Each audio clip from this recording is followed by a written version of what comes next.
안녕하세요. 자, 오늘 우리가 함께 파헤쳐 볼 주제는 정말 흥미진진한데요. 바로 디지털 치료제입니다. 약 대신에 스마트폰 앱을 처방받는 시대.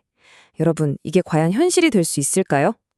이 분야를 이끌고 있는 회사 중 하나죠. 페어테라퓨틱스가 이런 말을 했습니다.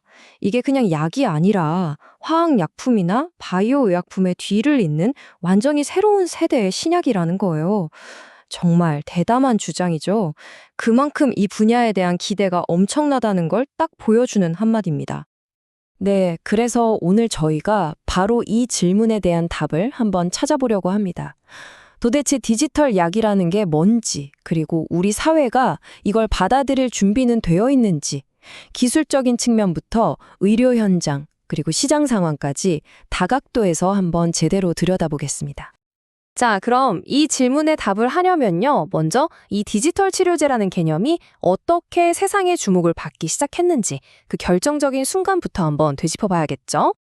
바로 이 사건입니다. 2021년 12월 페어테라퓨틱스가 나스닥에 상장을 했는데요. 이게 그냥 어떤 회사가 상장했구나 하는 수준의 얘기가 아니었어요. 투자자들하고 전 세계 헬스케어 업계에 이제 소프트웨어가 진짜 약이 되는 시대가 왔다. 이건 더 이상 상상이 아니라 현실 비즈니스다 하고 선포한 것과 같은 아주 강력한 신호탄이었던 거죠. 자, 이런 분위기는 당연히 전 세계로 퍼져나갔습니다. 특히 우리나라, 한국에서는 어떤 일이 벌어졌을까요? 그야말로 디지털 골드러쉬라고 부를 만한 뜨거운 바람이 불기 시작했습니다. 그럼 여기서 가장 기본적인 개념부터 딱 짚고 넘어가죠. 디지털 치료제 DTX라고도 하는데요. 이게 우리가 흔히 쓰는 건강관리 앱이랑은 완전히 다른 겁니다. 핵심은 임상적 근거예요. 아주 엄격한 임상시험을 거쳐서 효과가 있다는 걸 증명해야 하고 의사가 직접 처방을 내려주는 말 그대로 치료 목적의 소프트웨어인 거죠.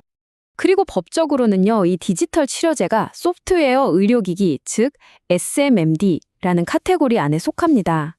이게 무슨 말이냐면 그냥 자동차라는 큰 카테고리 안에 스포츠카가 있는 거랑 똑같다고 생각하시면 돼요. 모든 SMMD가 DTX는 아니지만 모든 DTX는 SMMD인 거죠. 이 타임라인을 보시면 한국에서 얼마나 빠르게 이 붐이 일어났는지 실감 나실 겁니다. 2020년에 투자 키워드로 떠오르기 시작하더니 그에 바로 정부 가이드라인이 나왔고요. 2021년에는 벤처 캐피탈들이 이걸 새로운 신약으로 보고 돈을 쏟아붓기 시작했죠. 연말에는 불면증 같은 특정 질환에 대한 가이드라인까지 나왔습니다. 정말 불과 1, 2년 사이에 모든 게 다 일어난 거예요. 이게 그냥 말로만 붐이다, 열풍이다 한 게 아니었습니다. 실제로 움직임이 있었죠. 2021년 말까지, 그러니까 그 짧은 기간 안에 불면증 치료부터 뇌졸중 재활까지 무려 8건의 디지털 치료제 임상시험이 승인됐습니다. 아이디어가 정말 현실로 한 발짝 다가서고 있다는 걸 보여준 거죠.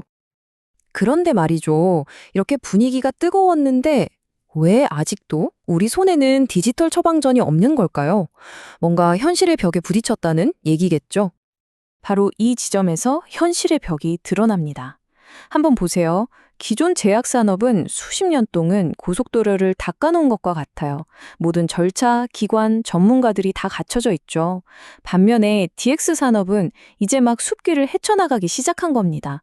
임상시험을 도와줄 전문기관, CRO도 경험이 부족하고 모든 걸 거의 처음부터 만들어가야 하는 그런 상황인 거죠. 특히 소프트웨어라서 부딪히는 아주 독특한 문제가 있습니다. 바로 디지털 위약 플래시보 문제인데요. 이게 뭐냐면 우리가 신약 임상시험할 때 가짜 약을 쓰잖아요. 밀가루나 설탕으로 만들면 되죠. 그런데 가짜 앱은 어떻게 만들까요?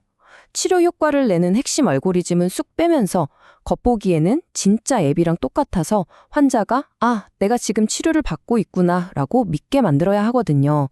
이 미묘한 지점을 설계하는 게 기술적으로 정말 어려운 숙제입니다. 하지만 이런 기술적인 문제보다 어쩌면 더 큰 산이 남아있을지도 모릅니다. 바로 이 모든 걸 처방해줄 가장 중요한 사람, 바로 의사들의 마음을 얻는 문제죠. 결국 이 질문으로 귀결됩니다. 아무리 좋은 DTX 제품이 허가를 받는다고 해도 과연 의사들이 이걸 환자에게 처방할까요? 의사들이 쓰지 않으면 이건 그냥 잘 만든 소프트웨어일 뿐 치료제가 될 수 없는 거니까요. 자, 이게 현실을 보여주는 데이터입니다. 2021년 기준으로요.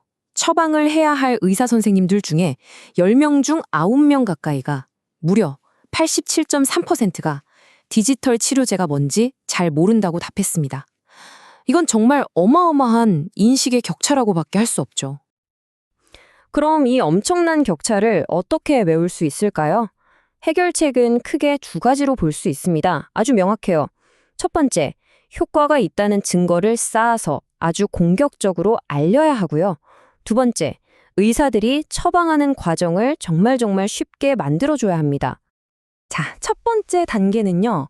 그냥 우리 제품 좋아요 라고 말하는 걸로는 안 된다는 겁니다. 객관적인 데이터를 논문으로 내고 권위 있는 학회에 가서 발표하고 그리고 솔직히 말해서 마케팅의 귀재들인 기존 거대 제약사들과 손을 잡고 그들의 노하우를 배워야만 합니다. 그리고 두 번째 단계, 이건 의사들의 입장에서 생각해보면 아주 당연한 겁니다. 의사들은 정말 바쁘거든요. 처방 과정이 조금이라도 복잡하면 안 씁니다. 병원에서 쓰는 전자의무기록 EMR이라고 하죠. 이 시스템에 그냥 버튼 하나 누르듯이 완벽하게 통합되어서 진료 흐름에 전혀 방해가 되지 않아야 한다는 거죠. 편의성이 핵심입니다. 자, 그럼 이 모든 관문을 통과해서 드디어 DTX가 승인되고 의사들이 처방하기 시작했다고 칩시다. 그럼 이제 끝일까요? 천만에요. 이제부터가 또 다른 새로운 장의 시작입니다. 제품이 출시되고 나면 이제부터는 또 다른 숙제들이 산더미처럼 쌓여 있습니다. 해킹으로부터 환자 데이터를 지켜야 하는 사이버 보안 문제, 실제 현장에서 데이터는 잘 쌓이고 있는지, 또 어떤 환자에게 이 치료제가 가장 효과적인지 찾아내는 문제도 있고요. 모든 연령대의 환자들이 다 쓸 수 있게 해야 하고 시장이 커지면 특허 전쟁도 대비해야 합니다. 정말 끝이 없죠? 말 그대로 새로운 챕터가 열리는 겁니다. 네, 오늘 살펴본 것처럼 소프트웨어가 질병을 치료할 수 있다는 건 이제 더 이상 공상과학이 아닙니다. 현실이 되고 있죠. 하지만 진짜 중요한 질문은 이게 아닐까 싶습니다. 소프트웨어는 병을 고칠 수 있는데 과연 이 디지털 치료제 산업은 이 험난한 성장통을 스스로 치유하고 정말로 우리 모두의 처방전이 될 수 있을까요? 생각해 볼 문제인 것 같습니다.